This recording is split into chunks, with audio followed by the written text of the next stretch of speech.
Souvent, ce sont nos propres préoccupations qui nous entraînent à rechercher dans l'histoire ce qui pourrait mieux nous faire comprendre le présent. Mais cette approche du passé le déforme et laisse la part belle à des images mythiques. Ainsi, la chute de l'Empire romain apparaît encore à nos yeux comme une apocalypse.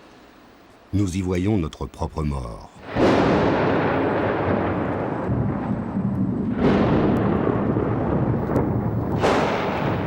La civilisation succombant aux assauts extérieurs de la barbarie.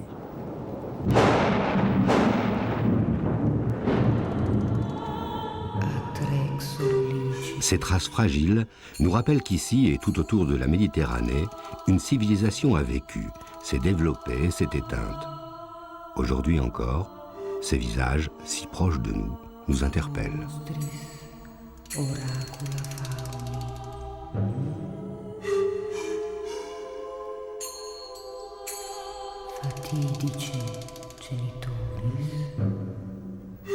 Pourquoi un monde aussi créatif, bien organisé, a-t-il disparu?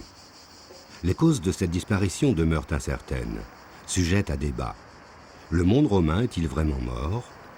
L'Empire a-t-il vraiment été détruit par des invasions barbares, envahi, submergé par un raz-de-marée venant de l'extérieur, comme le montre toute une génération d'images?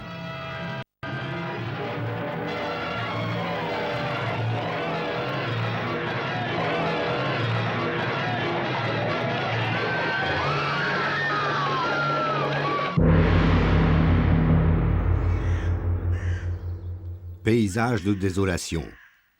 La terre est jonchée de squelettes de soldats romains. Des restes humains se confondent avec ceux des chevaux. La mort rôde partout aux alentours.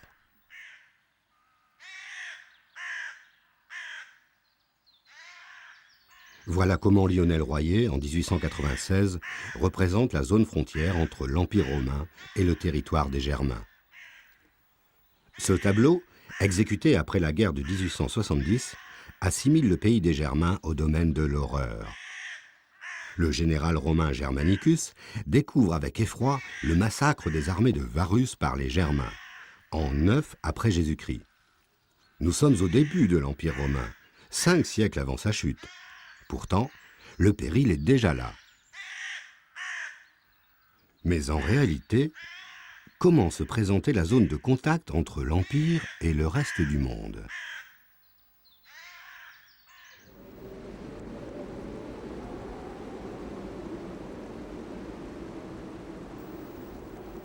Nous voici en Allemagne, à Salzbourg, entre le Rhin et le Danube. Cette palissade représente une des fortifications dressées par les Romains aux limites de l'Empire.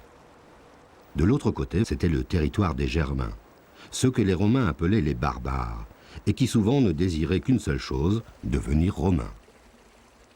Ces fossés, ces remparts, participaient de tout un système de défense appelé le limes. Il entourait l'Empire partout où les protections naturelles étaient insuffisantes. Rome, simple cité du Latium, après les conquêtes de Scipion, de César, d'Auguste, était devenue la capitale d'un vaste empire. Ses frontières, au IIe siècle de notre ère, sont fixées par les empereurs antonins qui font construire le limes.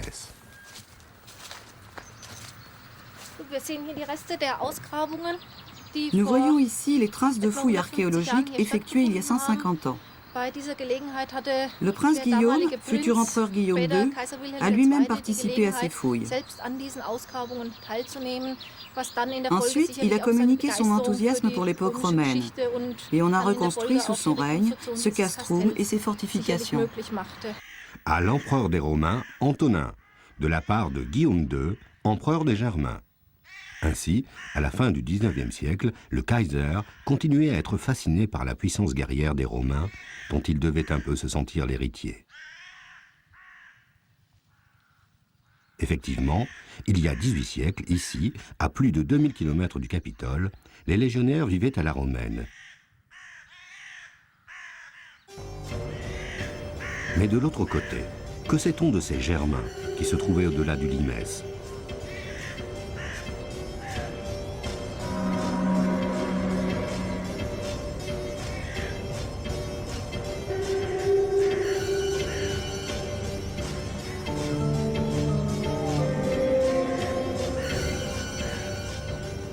Aujourd'hui, des passionnés d'archéologie vivante essaient de retrouver la façon de vivre des Francs, des Alamans, des Burgondes.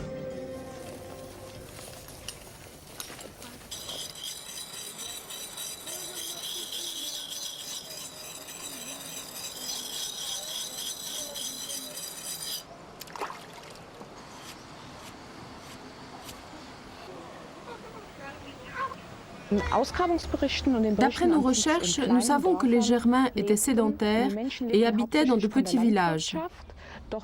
Ils vivaient essentiellement de l'agriculture, mais la pêche et les activités liées à la forêt jouaient aussi un rôle important. La plupart des objets qu'ils fabriquaient étaient en laine, en lin, en cuir, et ce qui est parvenu jusqu'à nous, c'est de la céramique, du métal et du charbon de bois.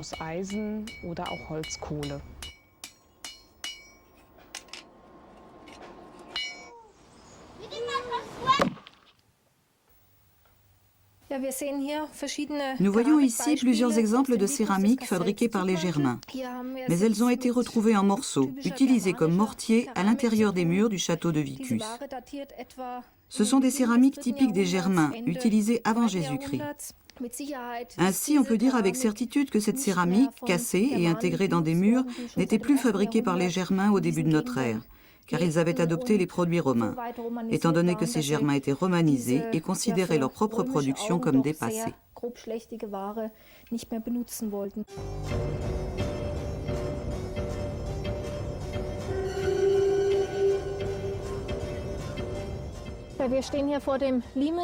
Voici donc le limes, appelé couramment la frontière de l'Empire romain.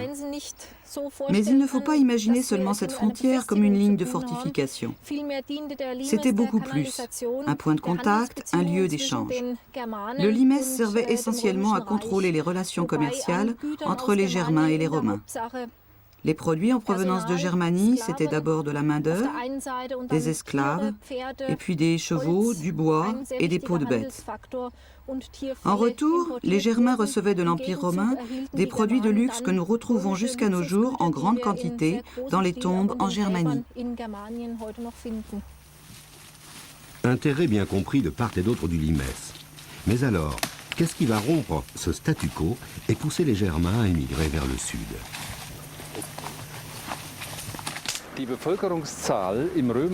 Dans l'Empire romain, la population était en diminution, notamment à cause des épidémies et surtout de la peste. En revanche, du côté germain, la population augmentait.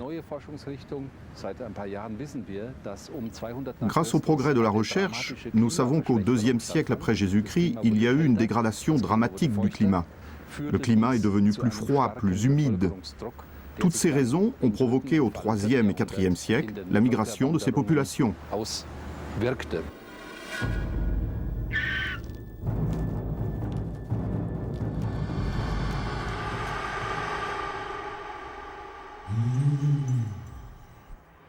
C'est à l'ouest du limes, au bord de la Moselle, que l'on peut découvrir la ville de Trèves, véritable musée à ciel ouvert concernant la fin de l'Empire romain d'Occident. Contrairement à de nombreuses autres villes romaines, Trèves connaît au IVe siècle un développement exceptionnel. Des maquettes nous montrent que ses dimensions étaient à peu près celles d'aujourd'hui. Et de nombreux monuments romains font toujours partie de son patrimoine architectural.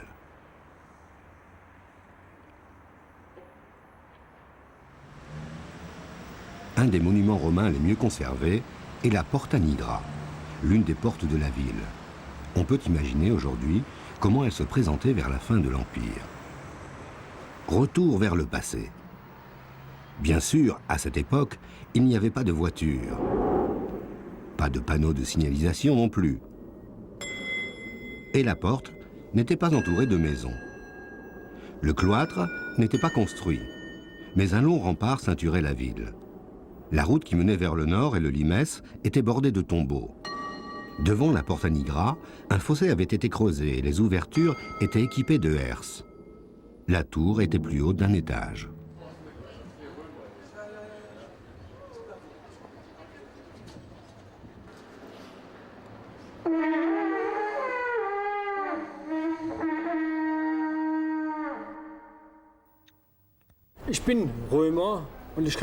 Je suis un Romain Et aujourd'hui, je ne peux même plus imaginer qu'avant, j'ai pu être autre chose qu'un Romain. Mon métier consiste à fabriquer des cheminées. Et il y a 10 ou 15 ans, j'ai étudié le mode de chauffage des thermes romains. Et j'ai été fasciné. Depuis, moi et mes camarades, nous avons décidé de vivre à la romaine. Nourriture, habillement, chauffage. Maintenant, je ne pourrais plus être autre chose que romain. Comme lui, de nombreux Germains au 1er siècle de notre ère rêvaient de devenir romains. Beaucoup avaient été intégrés dans l'armée romaine et formaient des cohortes entières. C'est eux qui étaient chargés ici de défendre les frontières contre leurs frères, d'autres Germains, qui rêvaient eux aussi de venir s'installer dans l'Empire.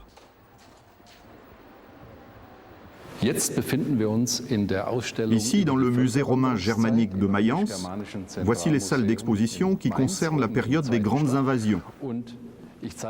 Ici sont rassemblés des objets militaires qui datent de l'époque du Bas-Empire ou Antiquité tardive. Dans cette vitrine, on peut observer des boucles de ceinture de soldats romains et germains, des armes de combat et surtout un très beau casque en métal doré du IVe siècle de notre ère. Là, vous voyez la pierre tombale d'un soldat d'origine germanique qui servait dans l'armée romaine sous le nom de Lépontius. Cette pierre tombale a été découverte à Strasbourg. Ainsi, tous ces objets nous permettent de mieux saisir cette armée romaine de l'Antiquité tardive qui comprenait énormément de soldats germains qui étaient parfois amenés à combattre d'autres Germains. Cependant, Lépontius, comme ses camarades romains, combattait le plus souvent contre d'autres Romains, au cours de guerres civiles, sous les ordres de généraux romains rivaux qui voulaient devenir empereurs.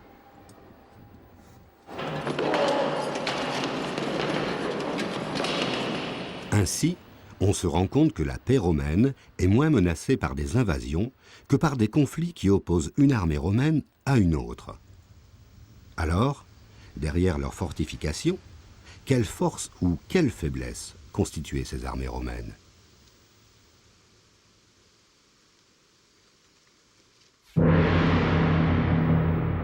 Jules César, chef de guerre entouré de son état-major.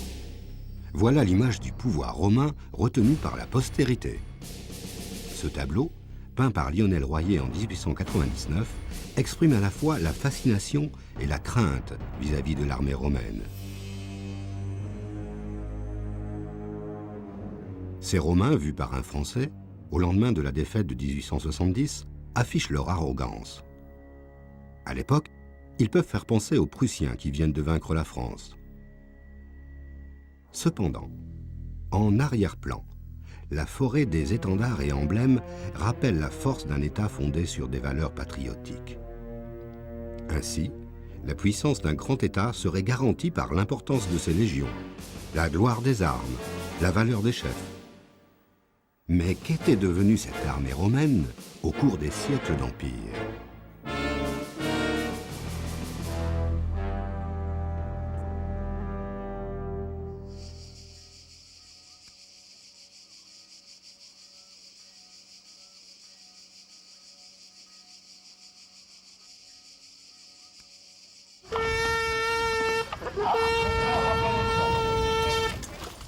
Au IVe siècle, l'armée romaine est la plus importante de toutes les armées de l'époque.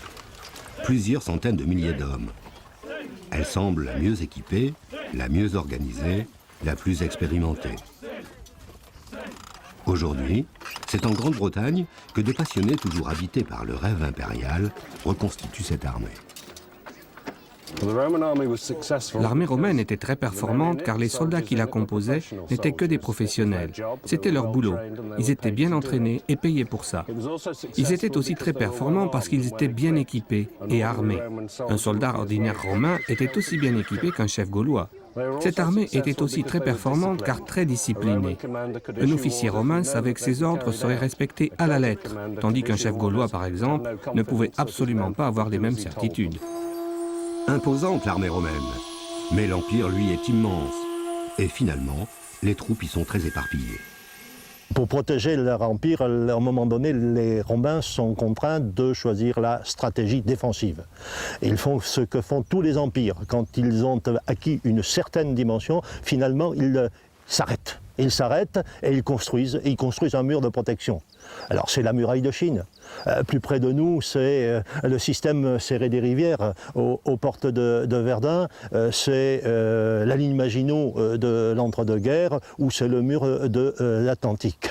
Donc à partir de ce moment-là, les Romains se sont stabilisés et ils vont avoir l'énorme problème qui est celui d'assumer les effectifs pour peupler cette fortification. L'armée romaine est en position linéaire pratiquement. Il n'y a pas de grande masse dans la profondeur.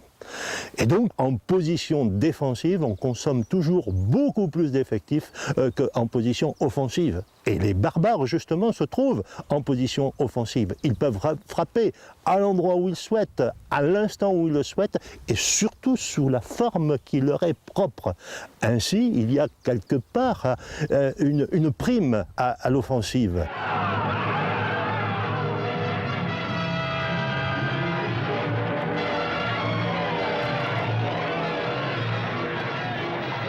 Toute une imagerie a longtemps présenté les invasions barbares comme une lame de fond qui se serait abattue sur l'Empire. En fait, il s'est agi d'incursions ponctuelles qui ont ravagé, dans certaines provinces, une ville, une contrée, tout en épargnant le reste du territoire. Un premier assaut a lieu au IIIe siècle, à la faveur de guerres civiles qui ruinaient la puissance romaine. Les guerres civiles ont une importance considérable. Dans un premier temps, elles sont fratricides, elles entraînent des pertes. Et effectivement, au moment où l'armée romaine a des difficultés de recrutement, c'est un affaiblissement. Le deuxième type d'affaiblissement, il s'agit du moral. Le moral de l'armée romaine est touché par ces luttes incessantes. L'armée romaine a beaucoup recruté parmi les barbares. Puis le troisième volet, c'est qu'il s'agit d'une véritable déstructuration des armées romaines. Ces armées qui, attachées à leur chef, sont devenues des armées prétoriennes. Et ont perdu incontestablement ce que nous pourrions appeler le sens du citoyen, le civisme.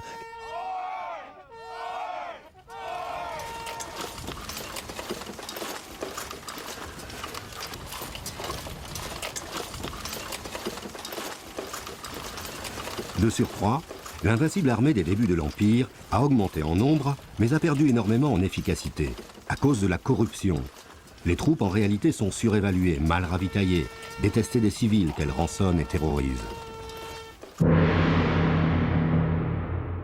Concentration progressive de tous les pouvoirs, civils, religieux, militaires, dans les seules mains d'un chef de guerre.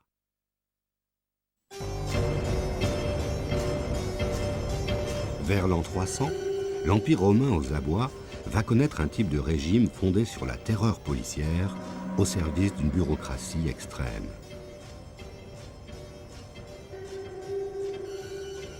Et c'est en allant vers la côte orientale de l'Adriatique que l'on peut en retrouver les indices.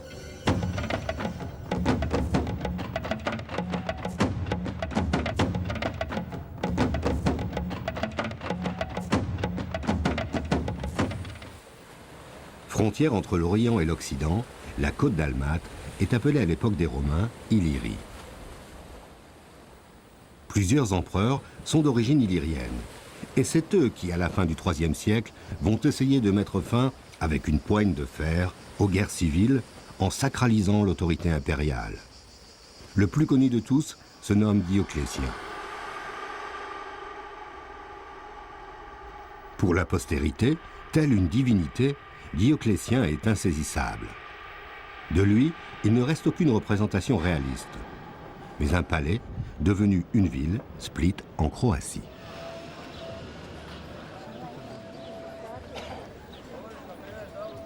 C'est ici que l'on peut retrouver sa trace. Ce palais est toujours lieu de vie. Il a été squatté dès le Haut Moyen-Âge. Les galeries sont devenues des rues. Une place a été aménagée dans le péristyle d'honneur.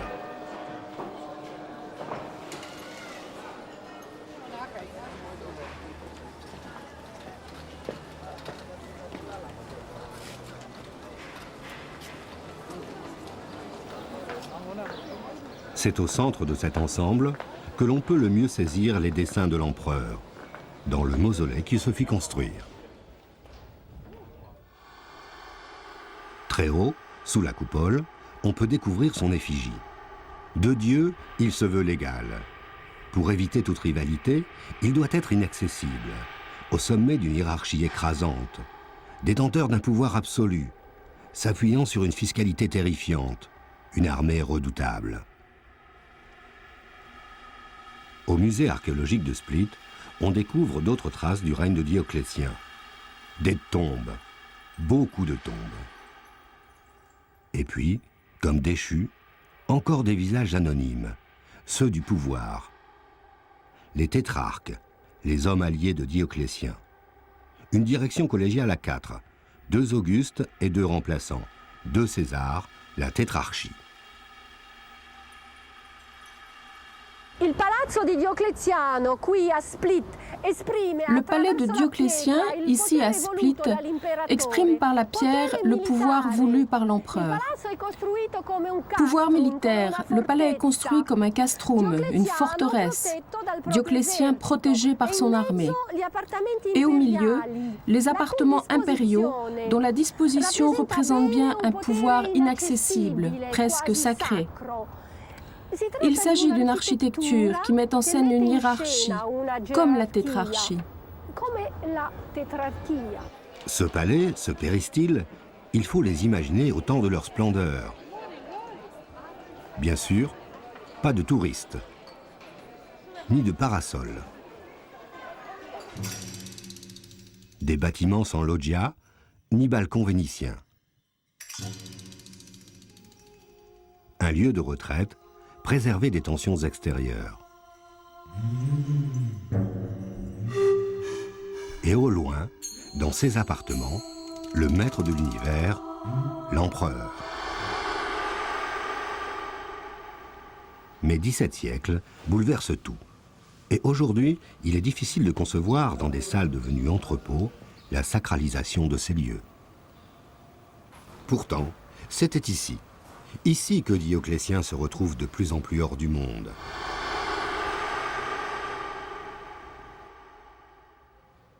Et tout l'édifice qu'il a mis en place vacille. Rien ne se passe comme prévu. Son système, la tétrarchie, ne lui survit pas. Les luttes de pouvoir et guerres civiles recommencent.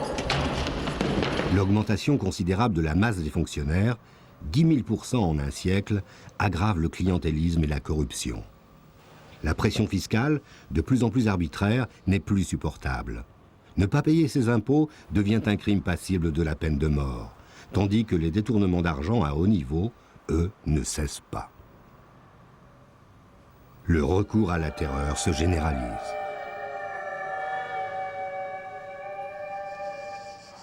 Autour de Split, comme ici à Salonne, les preuves des condamnations à mort ordonnées par Dioclétien ont été mises au jour.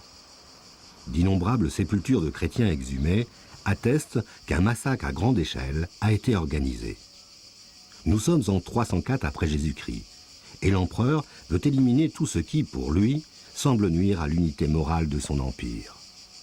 Ce sont les dernières, mais aussi les plus terribles persécutions de chrétiens.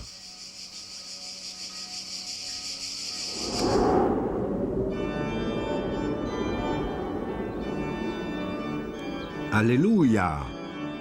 Coup de théâtre. En 313, le christianisme est toléré officiellement et définitivement par l'édit de Milan, moins de 10 ans après les grandes persécutions voulues par Dioclétien.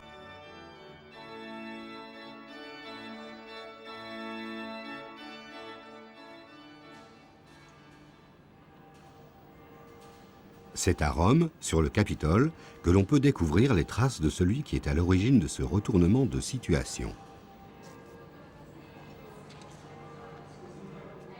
Dans cette cour, on remarque les débris d'une statue colossale, celle de Constantin, autre empereur dont il ne reste aucune représentation réaliste.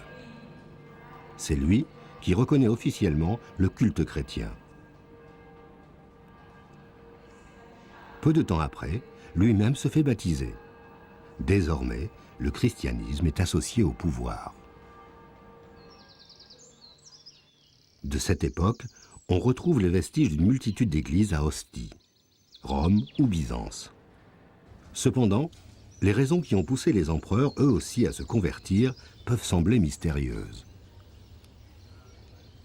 Les empereurs sont tout simplement en quête de légitimité. Et très rapidement, l'idée s'est imposée que cette légitimité, il fallait en trouver la source dans le monde divin, où on allait trouver un garant d'ordre divin du pouvoir terrestre.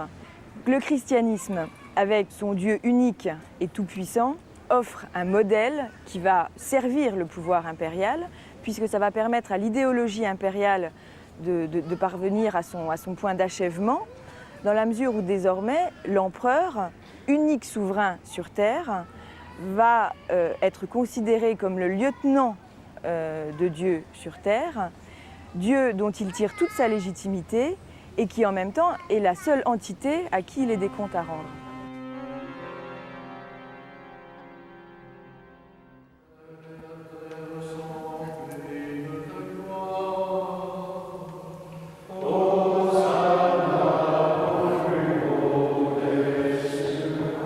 Les empereurs romains choisissent le christianisme sans doute parce que c'est la religion capable de fédérer un grand nombre de différences. Ces différences qui, à l'époque du IVe siècle, commencent à distendre l'Empire romain et à menacer son unité politique. La religion deviendra donc un ferment de cette unité politique. Plus le christianisme que les autres religions en vogue à l'époque, parce qu'il est capable de rassembler, de réunir autour d'un autel des esclaves, des hommes libres, des maîtres, des seigneurs, des marchands, des soldats, des prostituées.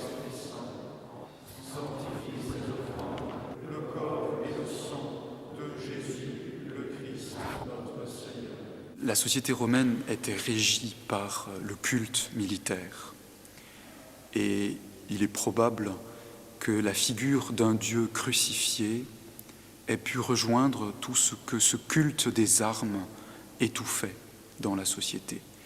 Et on peut croire que l'incidence du christianisme dans une civilisation des armes, ça a été de retourner les valeurs et de permettre à quantité de personnes qui étaient écrasées par un système d'espérer avoir leur place dans ce monde qui était dominé de manière traditionnelle par les légions et par le Sénat. Le christianisme, au cours du IVe siècle, va devenir religion d'État, tous les autres cultes étant interdits. À cette époque, l'empereur peut se présenter comme le bras séculier d'un Dieu de miséricorde et d'amour. Choc de valeurs morales opposées. Véritable révolution dans les esprits.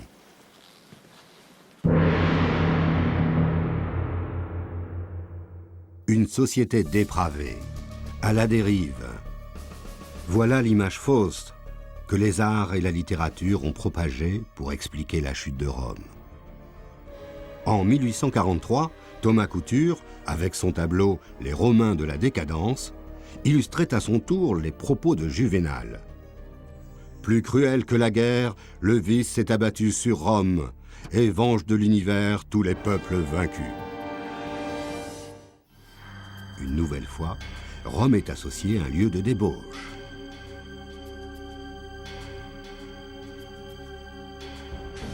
Mais en réalité, à quel genre de vie aspiraient depuis des siècles la plupart des hommes qui peuplaient l'Empire ?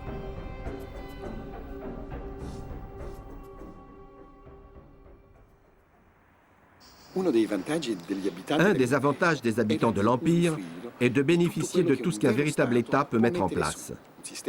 Un système de communication très élaboré, une transmission du savoir efficace, une organisation fiscale et financière permettant de développer des services publics ambitieux, un ensemble de lois écrites qui assurent un État de droit. Mais c'est en retournant vers les termes que l'on peut le mieux comprendre les valeurs que partageaient la plupart des Romains, même au temps du Bas-Empire.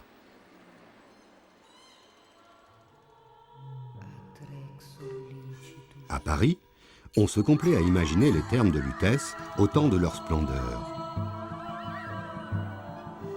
Soin du corps et jeu de l'esprit.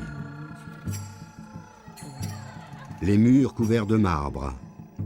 de mosaïques, les salles de gymnastique, les peintures murales.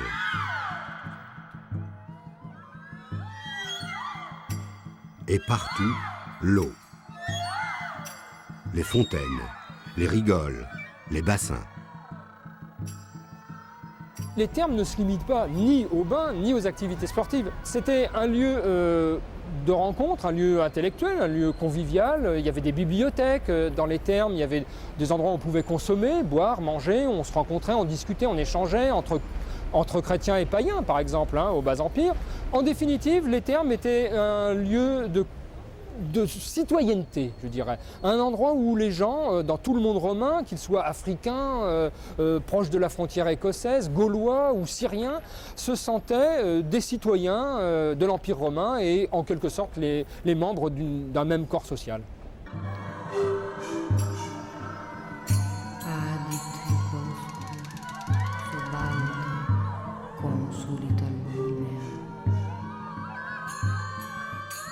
On a longtemps imaginé qu'ici, les Romains auraient laissé périr leur civilisation par manque de rigueur morale, en se laissant aller à l'oisiveté lascive.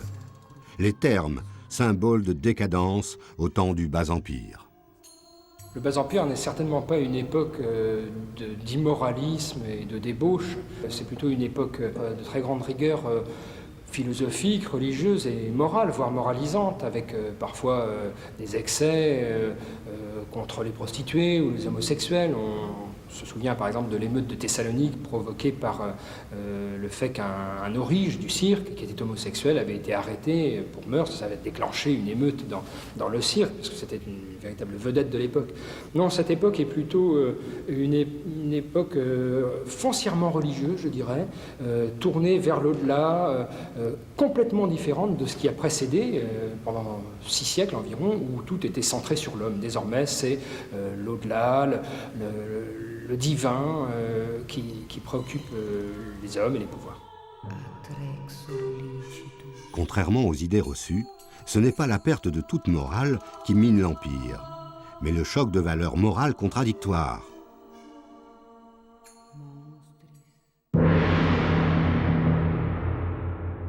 Du pain et des jeux. Ainsi la passion du spectacle survit au temps des conquêtes et de l'abondance.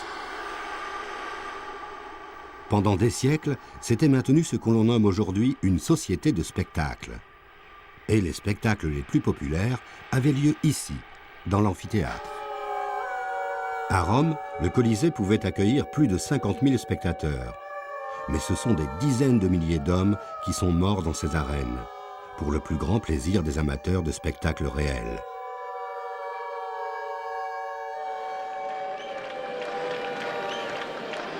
Aujourd'hui, les arènes romaines du sud de la France sont toujours le théâtre de spectacles sanglants qui peuvent rappeler un des jeux des Romains, la lutte d'un homme et d'une bête sauvage.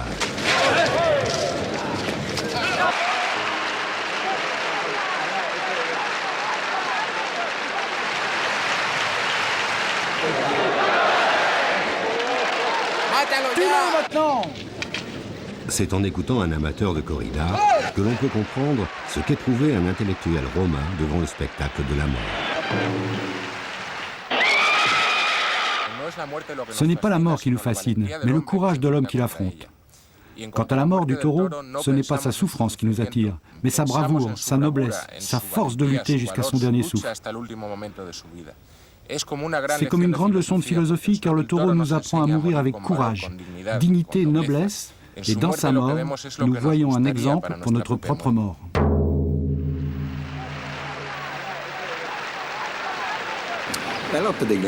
Le combat des gladiateurs est l'expression même d'une perversion. À l'origine, il s'agit d'un rite funéraire intime et cela devient un spectacle de masse à grande échelle. À l'origine, il s'agit d'exalter les vertus militaires, le mépris de la mort, le don de soi, le courage, la recherche de la gloire. Mais ces combats ne préparent plus à la guerre, ils s'y substituent. Les Romains préfèrent assister à ces jeux plutôt que défendre leur patrie. D'ailleurs, le patriotisme et toute fidélité aux valeurs de Rome disparaissent dans la masse de la population au cours des siècles d'empire.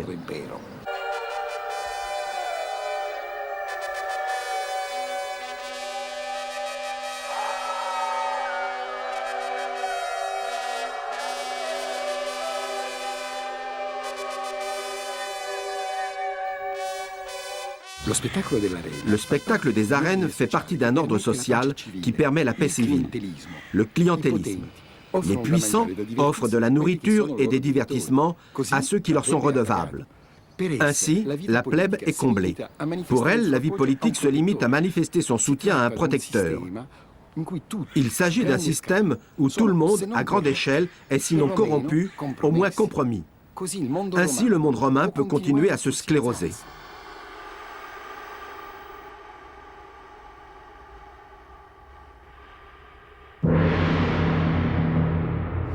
Au IVe siècle, lorsque triomphe définitivement le christianisme, la passion des jeux perdure, bien évidemment. Les jeux athlétiques, dont on a des preuves en plein IVe siècle en Afrique du Nord, à travers de très belles mosaïques. Les combats de l'amphithéâtre, qui malheureusement continuent de se produire, peut-être un peu moins sanglants qu'avant, mais tout de même. Et Saint-Augustin évoque ces jeux, donc on voit bien que même en milieu chrétien, les gens pouvaient continuer à aller assister aux combats de gladiateurs. Mais c'est surtout les courses de l'hippodrome, les courses du cirque, qui suscitent le plus grand engouement au Bas-Empire, qui déchaînent les passions des foules, les cochers étant de véritables vedettes, et les écuries ayant des couleurs particulières, regroupant des sortes de clubs de supporters qui se déchaînent dans le cirque. Il y a beaucoup d'argent aussi en jeu, et ces courses de l'hippodrome peuvent même aussi déclencher des passions politiques. L'homme romain en proie à la passion des jeux, même au temps du christianisme triomphant. Cependant, la crise des valeurs est-elle la seule à ébranler l'Empire? À Paris, sous le parvis de Notre-Dame, on peut trouver des éléments de réponse. Presque au niveau de la Seine, là où a été exhumée la Lutèce du IVe siècle.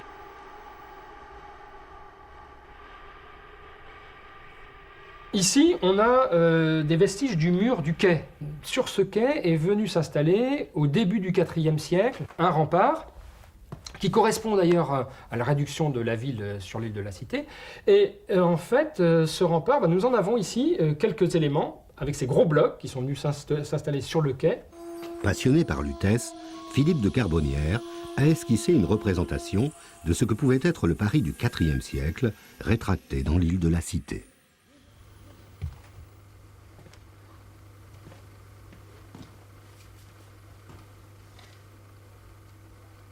Ce resserrement de la population urbaine de Lutèce dans l'île de la Cité, avec l'abandon partiel de la rive gauche, reflète aussi un système de grandes villas, avec beaucoup de notables qui vont s'installer dans des villas à la campagne, avec une population servile de plus en plus exploitée, d'ailleurs il faut le dire à cette époque-là. Et ces gens ne bénéficient pas des apports de la romanité. Et finalement, ils vont d'une certaine manière accueillir passivement les barbares. Ce repli urbain peut s'expliquer en partie par une diminution de la population, mais aussi par la volonté des gros propriétaires d'échapper aux contraintes fiscales et financières qui pèsent sur eux dans les villes. Leur refuge, ce sont ces villas, au milieu de la campagne.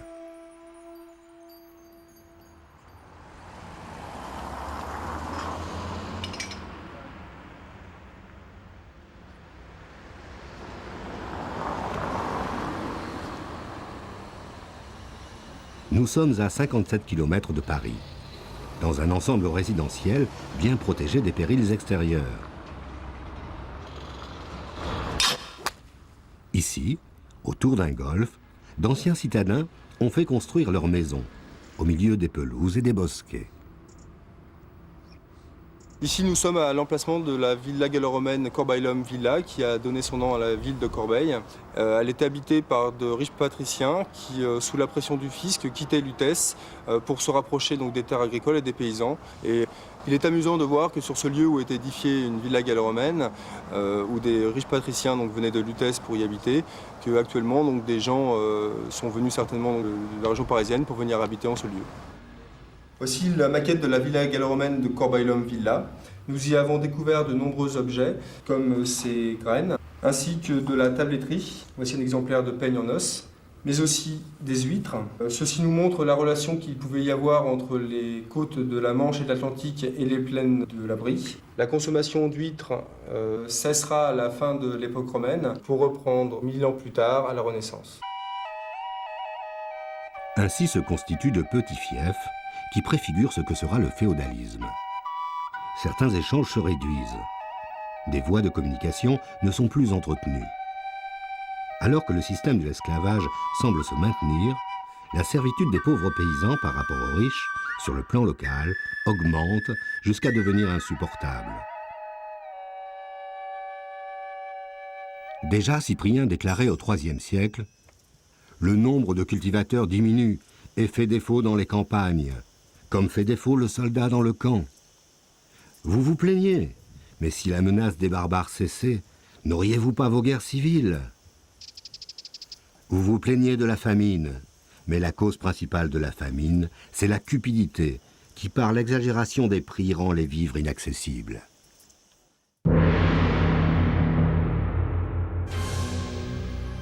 Un flot de sauvagerie déferlant sur l'Empire. Mais parmi les envahisseurs, les Francs, supérieurs aux autres groupes de barbares. Telle est la vision d'Évariste Luminet à la fin du XIXe siècle à propos des grandes invasions. Mais en réalité, l'Empire s'est-il effondré sous le coup d'attaques venant de l'extérieur ou miné par des maux internes?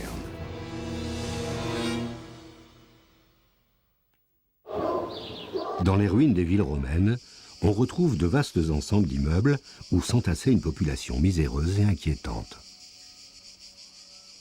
Rome n'est pas la cité idéale que laissent supposer certaines villas pompéiennes. La plupart des quartiers de Rome sont des concentrations d'immeubles insalubres, mal éclairés, mal aérés, pleins d'immondices. Les rues sont pleines de sans-logis qui vivent sous les porches ou à la belle étoile. Autour des points d'eau, la promiscuité pour nous, habitués à un certain respect de notre intimité, est effrayante. Ainsi, les latrines sont communes et deviennent des lieux de réunion.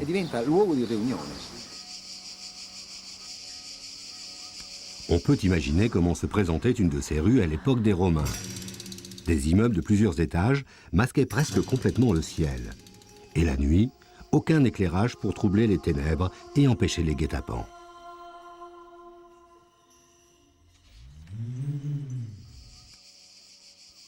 Dans les villes, on rencontre des populations d'origine très différentes, car l'Empire a toujours été terre de migration. Et en plus, au IVe siècle, il accueille de nouveaux peuples, appelés fédérés. Le gros des populations originaires d'outre-Danube ou d'outre-Rhin qui se sont installées dans les limites de l'Empire romain s'y sont installés avec la volonté de l'Empire romain. Ce furent des migrations, plus que des invasions, des migrations contrôlées par le pouvoir romain. 376. Les Visigoths sont enrôlés par les Romains pour combattre les Huns. Ils sont accueillis à l'intérieur de l'Empire. Et pourtant, c'est eux qui, pour la postérité, font figure d'envahisseurs barbares, semant la désolation de l'Orient à l'Occident. Mais en réalité, quels furent les premiers contacts entre les Romains et les Visigoths? Voici comment Ammien Marcellin, qui est le grand historien romain de la deuxième moitié du IVe siècle, a évoqué la traversée du Danube par les Visigoths, permissu imperatoris, avec la permission de l'empereur. Transeundi Danubium copiam, colendique adepti Thraciae partes. Ils obtinrent le droit de traverser le Danube et de venir cultiver des régions de Thrace. Transfretabantur in dies et noctes. Ils ont été transportés pendant des jours et des nuits. Navibus, ratibusque et cavatis arborum alveis, sur des bateaux, sur des radeaux, sur des troncs d'arbres creusés, c'est-à-dire ce qu'on appellerait des monoxyles ou tout simplement des pirogues.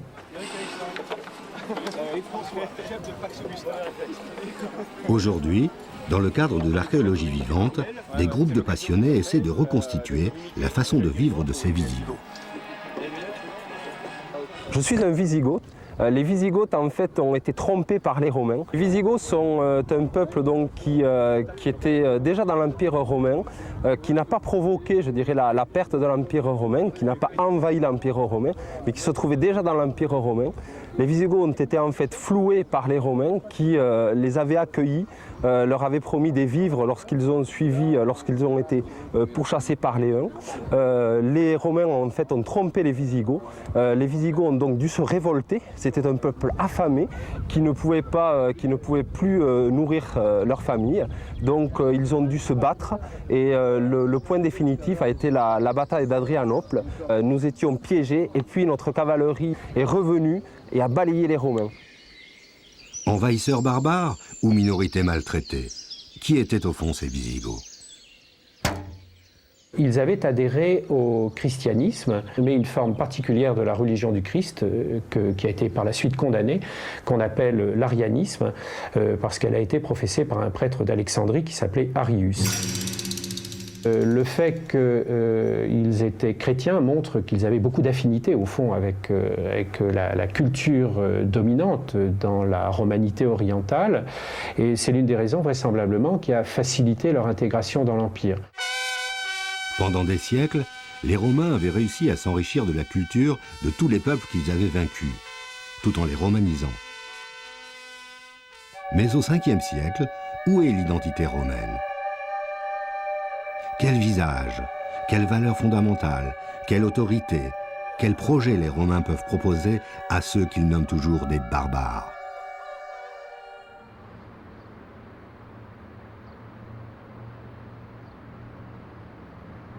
Aujourd'hui, dans Istanbul, l'ancienne ville romaine de Constantinople, on peut retrouver les vestiges de cette époque.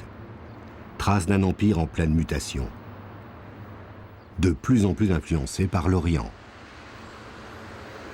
C'est ici que le monde romain va survivre, dans les soubresauts et le dépérissement, pendant encore un millénaire, retranché dans ses sanctuaires, tourné vers son passé.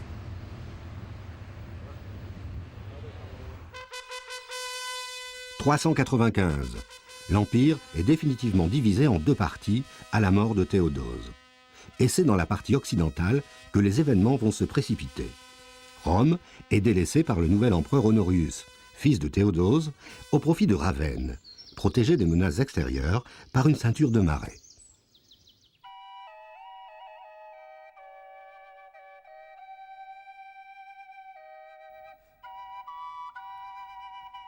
Le meilleur général d'Honorius est un barbare complètement romanisé, Stylicon, mais il est assassiné.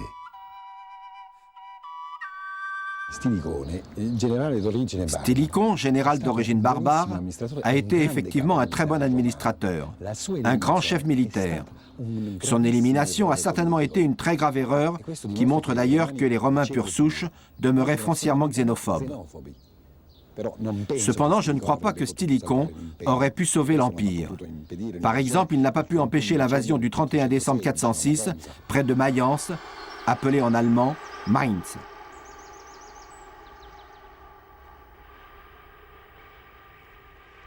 Cette invasion du 31 décembre 406 est entrée dans la légende. On raconte que les barbares germaniques, eux-mêmes poussés par les Huns, se sont regroupés sur les bords du Rhin. On raconte qu'il neigeait, que le fleuve était pris par les glaces, que ce fut un raz de marée déferlant sur la Gaule. En réalité, l'Empire était déjà depuis longtemps en pleine décomposition. On estime à 100 000 individus, comprenant des guerriers, mais aussi des familles entières, ces hordes de barbares germaniques, ce qui est bien sûr tout à fait insuffisant pour anéantir un empire de 50 millions d'habitants.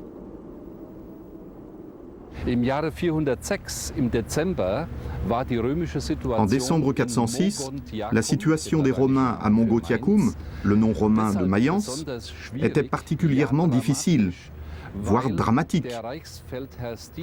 En effet, le pouvoir romain avait été obligé d'enlever une grande partie de ses troupes des bords du Rhin pour les redéployer en Italie afin de combattre les Visigoths, qui se dirigeaient à cette époque vers cette partie de l'Empire.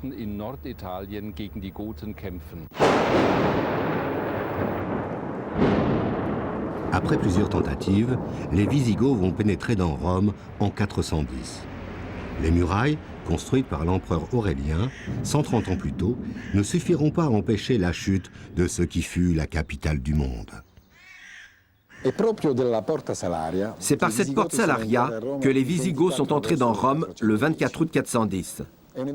Événement considérable, même si Rome est en partie vidée de ses habitants, même si l'empereur n'y réside plus. Voilà 800 ans que Rome est considérée comme un sanctuaire inviolable. En réalité, les Visigoths n'ont pas forcé la porte Salaria.